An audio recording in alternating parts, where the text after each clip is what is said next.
America এবং UK তাদের যৌথ উদ্যোগে ইংল্যান্ডের হ্যারোগেট শহর থেকে কিছুটা দূরে একটি ফাঁকা অঞ্চলে এই গোপন ঘাঁটি তৈরি করেছে, যেখানে কর্তৃপক্ষ ছাড়া একটি কাকপক্ষীকেও ঢুকতে দেওয়া হয় না। উইদাউট পারমিশন এই জায়গায় প্রবেশ করা কঠোরভাবে নিষিদ্ধ। মূলত সরকার এই জায়গাগুলিকে আমাদের কাছ থেকে লুকোতে চায়। কিন্তু একটি কোটি টাকার প্রশ্ন থেকে যায়, আসলে কেন?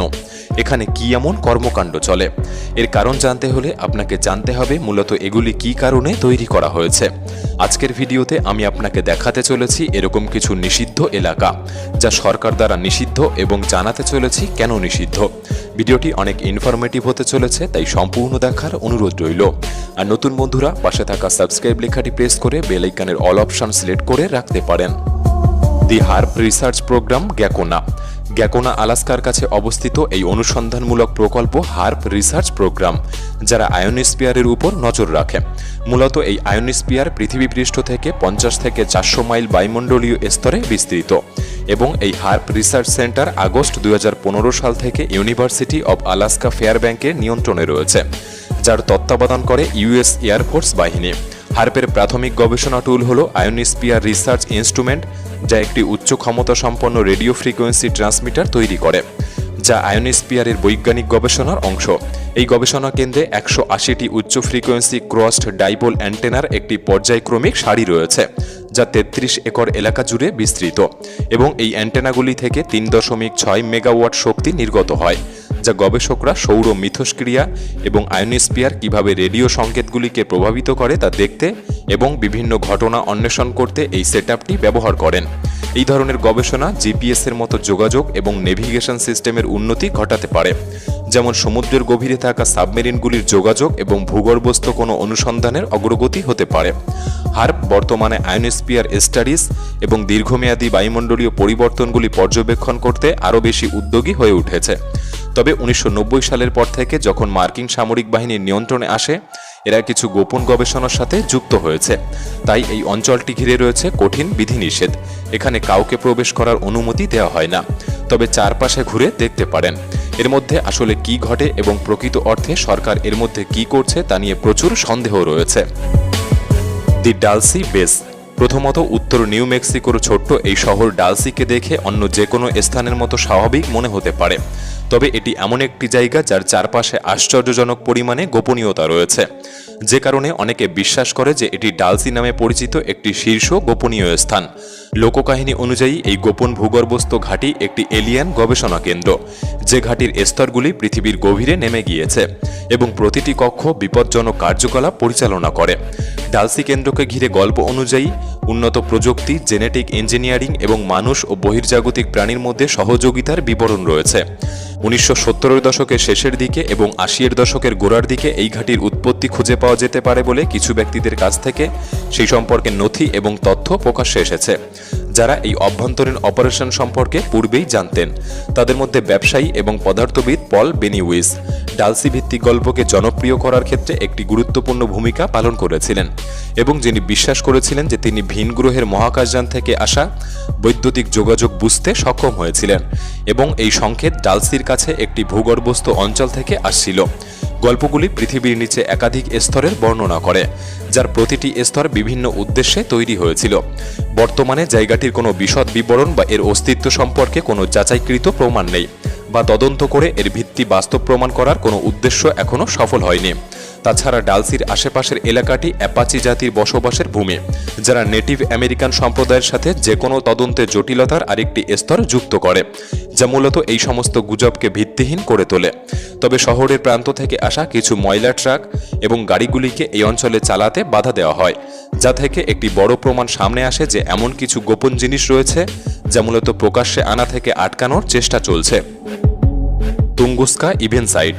রাশিয়ার তুঙ্গুস্কা ইভেন্ট সাইটটি হল পৃথিবীর সবচেয়ে ভয়ঙ্কর দুর্দশাগ্রস্ত ল্যান্ডস্কেপগুলির মধ্যে একটি, কারণ 30শে জুন 1908 সালে সাইবেরিয়ার পাথুরে তুঙ্গুস্কা নদীর কাছে একটি প্রচণ্ড বিস্ফোরণ ঘটেছিল, যে ঘটনা তুঙ্গুস্কা ইভেন্ট নামে পরিচিত।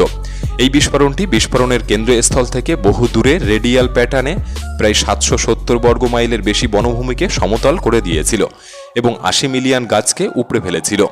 আশ্চর্যজনকভাবে, যদিও বিস্ফোরণের তীব্রতা 10 থেকে 15 মেগাটন টিএনটি এর সমতুল্য বলে বিশ্বাস করা হয়, কিন্তু ভূপৃষ্ঠে এর কোনো খাত পাওয়া যায়নি। বিজ্ঞানীরা বিশ্বাস করেন যে বিস্ফোরণটি একটি উল্কা বা ধূমকেতুর একটি খণ্ডের বায়ু বিস্ফোরণের কারণে হয়েছিল, যে খণ্ডটি পৃথিবীর পৃষ্ঠ থেকে কয়েক মাইল উপরেই বিচ্ছিন্ন হয়েছিল। বর্তমানে এই স্থানটিকে ঘিরে বিভিন্ন মিথ, ষড়যন্ত্র এবং জল্পনা কল্পনা শুনতে পাওয়া যায়, যা এলিয়ান, স্পেসক্রাফট এবং ব্ল্যাক হোলের মতো বস্তুগুলিকে দায়ী করে। এই রহস্যময় ঘটনাটিকে আরও উৎসাহিত করে স্থানটির দূরবর্তী অবস্থানের কারণে। ঘটনাটি ঘটার 100 বছরের বেশি সময় ধরে গবেষকরা বোঝার চেষ্টা করছে এর পেছনে কী কারণ থাকতে পারে। গবেষকরা ইতিমধ্যে গাছপালা নিদর্শন, মাটি নমুনা এবং এমনকি এই এলাকায় পাওয়া মাইক্রোস্কোপিক গোলক অধ্যয়ন করেছে। তুঙ্গুস্কা ইভেন্ট সাইটে প্রবেশাধিকার অত্যন্ত সীমিত হওয়ার প্রাথমিক কারণ সাইবেরিয়ার প্রত্যন্ত অঞ্চলে এর অবস্থান। কঠোর ভূখণ্ড, অবকাঠামোর অভাব যা পর্যটক এবং অবৈজ্ঞানিক দর্শকদের পক্ষে পৌঁছানো কঠিন করে তোলে। তাছাড়া রাশিয়ান সরকার এবং স্থানীয় কর্তৃপক্ষ সাইটটি রক্ষা করার জন্য বিধিনিষেধ প্রয়োগ করেছে। সরকারিভাবে এই বিধিনিষেধগুলি পরিবেশের প্রাকৃতিক অবস্থা রক্ষা করার জন্য, সম্ভাব্য মূল্যবান উল্কাখণ্ডের লুটপাট বন্ধ করতে এবং বৈজ্ঞানিক গবেষণা কোনো বাধা ছাড়াই পরিচালনা করতে।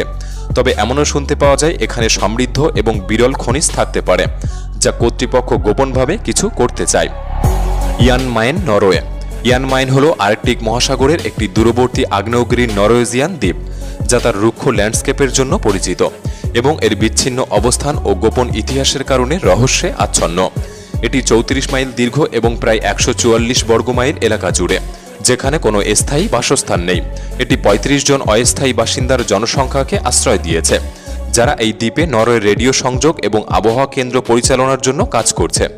এই দ্বীপগুলির সবচেয়ে বড় বৈশিষ্ট্য হল অনুর্বর বার্ক আগ্নেয়গিরি, যা পৃথিবীর উত্তরের সবচেয়ে সক্রিয় আগ্নেয়গিরি এবং যেখানে সর্বশেষ 1985 সালে অগ্ন্যুৎপাত হয়েছে। এর দুর্গমতা সত্ত্বেও ইয়ান মাইন হিমবাহ এবং আগ্নেয়গিরির ল্যান্ডস্কেপ বিজ্ঞানীদের কাছে একটি আগ্রহের জায়গা। ঘন ঘন কুয়াশা এবং ঝড়সহ আর্কটিক জলবায়ু দ্বারা প্রভাবিত পরিবেশ এবং আশেপাশের জল যা সমৃদ্ধ ও সামুদ্রিক জীবন, যেমন সামুদ্রিক পাখি এবং সিলের বিশাল জনসংখ্যাকে সমর্থন করে। এই সমস্ত কারণে ইয়ান মাইনকে 2010 সালে নরওয়ে দ্বারা প্রকৃতি সংরক্ষণ হিসেবে মনোনীত করা হয়েছিল। এর চারপাশে 200 নটিক্যাল মাইল একচেটিয়া অর্থনৈতিক অঞ্চল রয়েছে। তবে সন্দেহ রয়েছে যে এই দ্বীপে প্রবেশের বিধিনিষেধগুলি আসলে কী কারণে করা হয়েছিল। কিছু তথ্য উঠে আসে যে মানুষেরা প্রথম 17 শতকে এই অঞ্চল ব্যবহার করেছিল। যখন ডাচরা এটি আবিষ্কার করে তখন নাকি এখানে প্রচুর তিমি শিকার হতো। এছাড়া দ্বীপটি একটি বৈজ্ঞানিক অনুসন্ধান এবং আরও গুরুত্বপূর্ণভাবে এটি ন্যাটো সামরিক ঘাঁটির একটি গোপন স্থান ছিল। বিশ্বাস করা হয় এটি এখনও সেই গোপনীয়তার অধীনে সক্রিয় রয়েছে। RAF Menwith Hill. ইংল্যান্ডের উত্তর ইয়র্কশায়ারে অবস্থিত RAF মেনউইথ হিল একটি অত্যন্ত গোপনীয় এবং অত্যন্ত গুরুত্বপূর্ণ সামরিক ঘাঁটি, যা ইউকের প্রতিরক্ষা মন্ত্রণালয়ের সাথে আমেরিকা দ্বারা পরিচালিত। এই জায়গাটি সবচেয়ে গুরুত্বপূর্ণ সম্পদগুলির মধ্যে একটি এবং গোয়েন্দা ক্রিয়াকলাপের নেটওয়ার্ক যা বিশ্বব্যাপী বিস্তৃত। এই বিশাল আকৃতির সাদা গল্ফ বল আকারের বিল্ডিংগুলি অত্যাধুনিক সরঞ্জাম দিয়ে সজ্জিত, যা স্যাটেলাইট থেকে যোগাযোগকে বাধা দিতে সক্ষম। এটি ঠান্ডা যুদ্ধের সময় তৈরি হয়েছিল এবং প্রাথমিক মিশন ছিল গোটা বিশ্বের সামরিক ও কূটনৈতিক যোগাযোগের উপর নজরদারি করা। বর্তমানে এটি আমেরিকার জাতীয় নিরাপত্তা সংস্থা এবং যুক্তরাজ্য সরকারের যোগাযোগ সদর দপ্তরের অবিচ্ছেদ্য অংশ। সংকেত গোয়েন্দা তথ্য সংগ্রহ, সম্ভাব্য হুমকি পর্যবেক্ষণ এবং সামরিক অভিযানের জন্য গোয়েন্দা সহায়তা প্রদান করে। এরা ফোন কল, ইমেল এবং স্যাটেলাইট ট্রান্সমিশন সহ ইলেকট্রনিক যোগাযোগের যাচাইকরণ ও বিশ্লেষণ করে বলে মনে করা হয়। এটি সন্ত্রাসবাদ বিরোধী প্রচেষ্টা, সাইবার নিরাপত্তা এবং বিশ্বব্যাপী সামরিক অপারেশন সমর্থনে একটি গুরুত্বপূর্ণ ভূমিকা পালন করে। এছাড়া এটি একটি বিশ্বব্যাপী নজরদারি নেটওয়ার্ক, যারা গোয়েন্দা উদ্দেশ্যে বিশ্বব্যাপী যোগাযোগের বিশাল অংশকে রেকর্ড করে এবং সেগুলিকে বিশ্লেষণ করে। এদের এই ক্রিয়াকলাপের গোপনীয়তা নিয়ে অনেকেই বিতর্ক তৈরি করেছে যে নাগরিকের বাক স্বাধীনতাকে ক্ষুণ্ণ করে তারা এটি করে চলেছে। বিভিন্ন টেলিকম সংস্থা এদের ক্রিয়াকলাপে প্রশ্ন তুলেছে। এত কিছু সত্ত্বেও মার্কিন যুক্তরাষ্ট্র এবং যুক্তরাজ্য উভয়ই গোপনীয়তার সাথে এই কাজ এখনও করে চলেছে। ভেবে দেখুন, আমেরিকাতে বসে আপনি কারো সাথে কথা বলছেন আর এরা সেই কল রেকর্ড করে চলেছে এবং সেই তথ্যকে বিশ্লেষণ করছে। বিষয়টি একদিক থেকে ভুল মনে হলেও জাতীয় নিরাপত্তায় এটি একটি ভালো পদক্ষেপ। এই বিষয়ে আপনার কি মতামত আমাদের কমেন্ট বক্সে জানাতে পারেন। ভিডিওটি ভালো লাগলে একটি লাইক করতে পারেন। তাহলে দেখা হচ্ছে পরবর্তী নতুন একটি এপিসোডে। ধন্যবাদ।